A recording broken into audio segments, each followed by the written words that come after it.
Super cars మీద ఎవరైనా వస్తారు కదా మా స్టోర్కి, అట్లా వచ్చినప్పుడు లేకపోతే అస్సలు మెయిన్ ఏంటంటే ఈ డ్రైవ్స్కి వెళ్తారు వీళ్ళు. ఇప్పుడు ఎవరైతే నాతో డ్రైవ్స్కి వస్తారో వాళ్ళు అంతకు ముందు కూడా వెళ్ళేవాళ్ళు. అది నేను ఇంతకు ముందు కూడా చెప్పాను వేరే పాడ్కాస్ట్లో కూడా, ఒక చిన్న ఈగో వచ్చింది. నేను కూడా డ్రైవ్కి వస్తా అన్న. ఆయన నాకప్పుడు పోర్షే ఉండేది, అది కన్వర్టబుల్లే, కానీ it doesn't come under super cars వాళ్ళ లెక్కలో.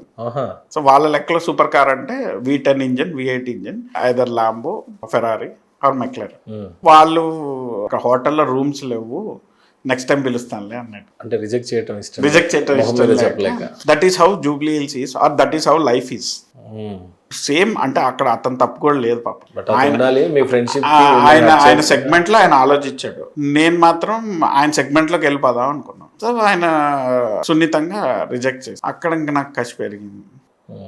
అట్లా కింద మీద పడి కొన్నా. Lambo totally change my life in terms of everything. ఇవాళ మీరు వచ్చి నాతో మాట్లాడినా, లేకపోతే నేను ఇంతకు ముందు చేసిన పాడ్కాస్ట్లేనా, లేకపోతే అసలు నా సోషల్ మీడియా స్టార్ట్ అయిందే లాంబో.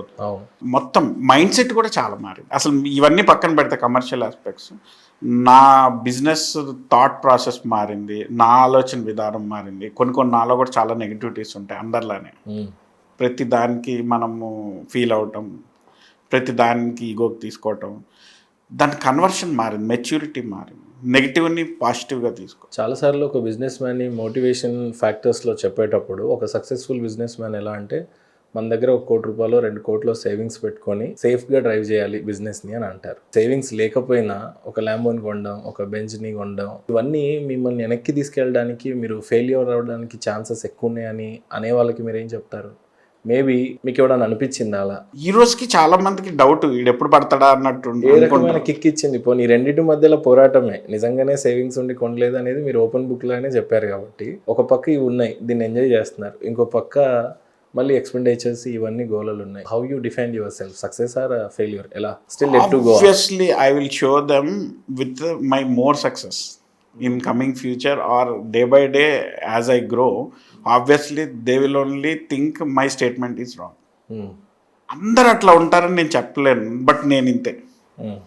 నేను ద రీజన్ ఈజ్, నాకు ఇంకా చాలా బిజినెస్ చేయాలని ఉంటుంది, ఇంకా కోట్లలో బిజినెస్ చేయాలని ఉంటుంది. ఇప్పుడు నాకున్న లిమిటెడ్ సోర్సెస్ని నేను మళ్ళీ కొంచెం ల్యాండ్లు కొనుక్కున్నాను, కొంచెం సేవింగ్ చేసుకున్నా అంటే అవ్వదు. ఇవాళ రేపు ఉన్న బిజినెస్లో ఇంకా ఎన్ని క్రోర్స్ పెట్టినా there is so much of expansion. And we're so confident that we're there in this business for the past decades. So నాకు కాన్ఫిడెన్స్ ఉంది, నాకు బిజినెస్ ఎట్లా ఆడుకోవాలో తెలుసు, అన్నీ తెలిసి నేను ఎందుకు అవుతాను? నాకు రూపాయి ఉంటే 10 రూపాయలు బిజినెస్ చేస్తాను, 10 ఉంటే 100కి వెళ్ళిపోతాను. ఇప్పుడున్న ఈ బెంజ్ అవ్వచ్చు, లేకపోతే ల్యాంబో అవ్వచ్చు, ఇంకేమన్నా వెహికల్స్ని ప్రెస్టేజ్ సింబల్గా అనుకుంటున్నారా మీకు మీరు? లేకపోతే దానివల్ల ఏమన్నా పిఆర్ పెరిగి ఇంకేమన్నా ముందుకెళ్తాం అన్నట్టుగా ఉన్నారా? అంటే మీ బిజినెస్ స్ట్రాటజీస్ అర్థం కావట్లా. అంటే మీరు చెప్పాలనేది ఉద్దేశం కాదు, being a youngster how you lead your self అనేది క్వశ్చన్. డెఫినెట్గా commercial elements really need prestige symbols now days, ఏమంటారు మీరు?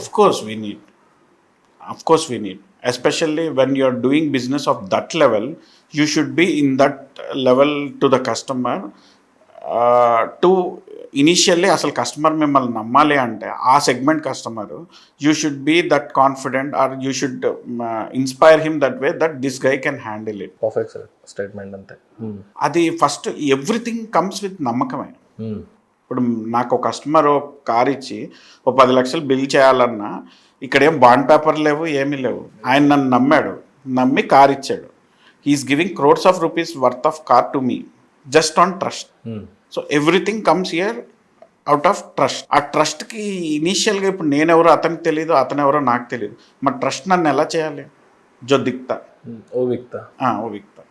సో కనపడేది. సో ఫస్ట్ ఎవరైనా మనం చూసినప్పుడు స్టోర్ యాంబియన్స్ బట్టి ఒక అంచనా వేస్తాం. ఇప్పుడు నేను కూడా ఎక్కడికైనా వెళ్ళాను అనుకో కొనటానికి, వాళ్ళ స్టోర్ ఎట్లా ఉంది, ఆ యాంబియన్స్ ఎలా ఉంది, దాన్ని బట్టి వాళ్ళ టేస్ట్ అర్థమైంది. దాని తర్వాత మనం ఎప్పుడైతే ఓనర్ని కానీ లేకపోతే ఎవరినైనా చూస్తామో, వాళ్ళ డ్రెస్సింగ్ కానీ, వాళ్ళు మాట్లాడే విధానం కానీ, దాన్ని బట్టి వీళ్ళని అంచనా వేసేస్తాం బిజినెస్ మెన్. దాని తర్వాతే కాన్ఫిడెన్స్ వస్తుంది. So first initial attraction is important. Correct. దానికి కమర్షియల్ ఆస్పెక్ట్స్ చాలా అవసరం. ఇప్పుడు నేను ఎవరో ఇక్కడ ఉన్న వాళ్ళు ఎవరికి తెలీదు, నాకు కార్ ఇవ్వాలి అంటే they should get some initial trust, yes. especially when you are when you want to attract the next level people who are better than you in any form, why will they trust you? బాగా మిమ్మల్ని trust చేసి పెద్ద బండి ఇచ్చి మీరు ఏమన్నా ఖరాబ్ చేయటమో అనుకున్న దాన్ని రీచ్ అవ్వకపోవటమో అలాంటిది ఒకటి చెప్పండి. బాగా సాటిస్ఫై అయ్యి పెద్ద బండి ఇచ్చిన అది ఒకటి చెప్పండి. కొన్ని బిజినెస్లో ఏమైందంటే యాక్సిడెంటల్గా అవుతాయండి, ఇంకా ఆ కస్టమర్ మనకు పోయినట్టే. ఎగ్జాంపుల్ రీసెంట్గా ఒక మైనింగ్ కస్టమర్, పాపం ఆయన తప్పేం లేదు, ఆయన చాలా మంచివారు. ఫార్చునర్కి ఆయన ప్రాబ్లం ఏంటంటే ఫార్చునర్లో ఉన్న మేజర్ ప్రాబ్లం రోలింగ్ ప్రాబ్లం, కుదిపేస్తుంది ఇట్లా 20-30 స్పీడ్లో కూడా ఇట్లా ఊగుతూ ఉంటుంది. సో దీనివల్ల బాడీ పెయిన్స్ మొత్తం బ్యాక్ పెయిన్ వస్తుంది. సో వాళ్ళ అబ్బాయి యుఎస్లో ఉంటాడు, అతను మామూలుగా మా follower, fast tracks follower. So ఆయన నా పర్సనల్గా కూడా నన్ను చూస్తూ ఉంటాడు. డైరెక్ట్గా ఇద్దరికి పరిచయం లేకపోయినా కూడా వాళ్ళ డాడీకి చెప్పాడు ఇక్కడికి వెళ్ళి చేయించుకోవాలి. అట్లా ఆయన మా స్టోర్కి వచ్చి ఫస్ట్ ఆన్లైన్ కాల్ చేశారు, తర్వాత నేనే ఎత్తాను, అది ఆయనకి తెలియదు నేను ఎత్తాను. నేను మళ్ళీ మా స్టాఫ్కి ఇచ్చాను, స్టాఫ్ డీల్ చేశారు. డీల్ చేసిన తర్వాత సడన్గా ఆయన షాప్కి వచ్చారు, మీరు నెంబర్ ఇచ్చారు అంటే ఓనర్తో మాట్లాడాలంటే నా దగ్గర తీసుకొచ్చు. సో సస్పెన్షన్ కావాలి, ఇంకా నేనే మాట్లాడాను. మాట్లాడి సరే అదేదో ఒక 3 lakhs పడుతుంది, సరే ఇప్పుడు 1 lakh అడ్వాన్స్ ఇస్తాను తెప్పియండి అన్నారు. కింద మీద పడి తెప్పించాం కార్కి వేసిన ఒక వారం రోజుల తర్వాత సడన్గా ఫోన్ చేశారు, కొంచెం ఉంటే నేను చచ్చిపోయేవాడిని, అది సస్పెన్షన్ది ఒక బోల్ట్ ఉంటుంది ఒకటి, క్యాంపర్ బోల్ట్, అది లూజ్ అయిపోయింది. సో దానికి టెక్నికల్ ఇష్యూ ఉంది, మేము బాగానే ఫిట్ చేసాము, ఆయన దాని తర్వాత 10 రోజులు వాడారు, అంతా అయింది. ఇక్కడ ఇందులో నా తప్పు లేదు, ఆయన తప్పు లేదు, కానీ యాక్సిడెంటల్గా అట్లా అయింది. కార్కి ఏం కావాలా, ఆయనకి ఏం కాలేదు, కానీ ఇంకా మా మీద ట్రస్ట్ అయితే ఆయన పోయింది. రెక్టిఫై చేయడానికి అవకాశం ఇవ్వడం కానీ మీరు రండి సార్ మేము చేస్తామంటే నేను ఇమీడియట్గా ఆయనే ఒక 250 kilometers దూరంలో ఉన్నారు, అక్కడి నుంచి మనము ఈ ట్రాలీ టోయింగ్ది తెప్పించి ఇక్కడికి రాగానే వద్దమ్మా నాకు మొత్తం ఇప్పేసేయండి అన్నారు. మొత్తం ఇప్పేసాము, డబ్బులు మొత్తం రిటర్న్ ఇచ్చాం, ఆ టోయింగ్ డబ్బులు కూడా రిటర్న్ ఇచ్చాం. ఇంకా కానీ ఆ కస్టమర్ మనకి వెనక్కి రారు. కానీ ఇంత ఓపెన్గా చెప్పడం కూడా కష్టమే, తప్పదు, ఏం చేస్తాం. ఇప్పుడు అక్కడ నేను ఎంత ఎక్స్ప్లెయిన్ చేసినా, ఫస్ట్ ఆఫ్ ఆల్ నాకు తెలుసు ఈ ఫీల్డ్లోనే కాదు మీరు ఎక్కడైనా కానీ, ఇప్పుడు మీరు ఒక ఐటమ్ వేయించుకున్నారు, 15 రోజులు 20 రోజులు వాడారు, తర్వాత మీకు ఏదైనా ప్రాబ్లం వచ్చింది రెక్టిఫికేషన్ చేసిస్తా అంటారు, కానీ సెకండ్లో ఎవరు డబ్బులు ఎవరు. నేను మామూలుగా నా సప్లయర్కి ఒక 50,000 అడ్వాన్స్ వేసి 2 రోజుల తర్వాత నాకు వద్దు, నేను ఇంకా తీసుకోలేదు కదా డబ్బులు రిటర్న్ ఇవ్వన్నా కూడా ఆడు మళ్ళీ ఫోన్ ఎత్తాడు. సేమ్ సస్పెన్షన్స్ మరి మీరు ఇంకో దానికి వేయరు కాబట్టి ఆ 3 lakhs కంప్లీట్గా పార్ట్ కూడా ఏం కాలేదు, అది కొంచెం యాక్సిడెంటల్గా టెక్నికల్గా ఒక ఇష్యూ వల్ల అది పోయింది.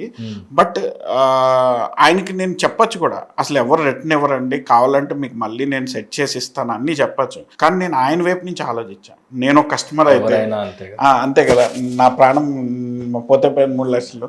కానీ హ్యూమన్ టెండెన్సీ ఏంటంటే నేను ఎందుకు వదలాలి డబ్బులు, నాకు మొత్తం టోయింగ్ డబ్బులు కూడా ఇవ్వండి అని మెసేజ్ పెట్టాడు. నేను ఏం మాట్లాడకుండా ఆ డబ్బులు కూడా ఇచ్చేసాను. సాటిస్ఫాక్షన్ అయినటువంటి క్లయింట్ అనుకోండి, చాలా మిమ్మల్ని నమ్మి పెద్ద బండి ఇచ్చి బాగా హ్యాపీగా ఫీల్ అయినటువంటి కేసెస్ చెప్పాలి అని అంటే అట్లా చాలా కస్టమర్స్ ఉన్నారు. మేము ఫస్ట్ లెజెండర్ కన్వర్షన్ అనేది మేము హైదరాబాద్లో స్టార్ట్ చేసాం. అంటే ఈ ఫార్చునర్ ఎప్పుడు కూడా ప్రతి 2 years 3 yearsకి ఫేస్ లిఫ్ట్ వస్తూ ఉంటుంది. సో ఈ రోజుకి కూడా ఇప్పుడు కూడా ఒక వెహికల్ అవుతుంది. సో ఇప్పుడు అనేదాన్ని లెజెండర్ అంటారు. పాత మోడల్స్ ఉంటాయి 2016 నుంచి, దాన్ని కన్వర్ట్ టు న్యూ షేప్, ఇప్పుడు షోరూమ్ వెహికల్ ఏది ఉందో అది చేసేవాళ్ళు.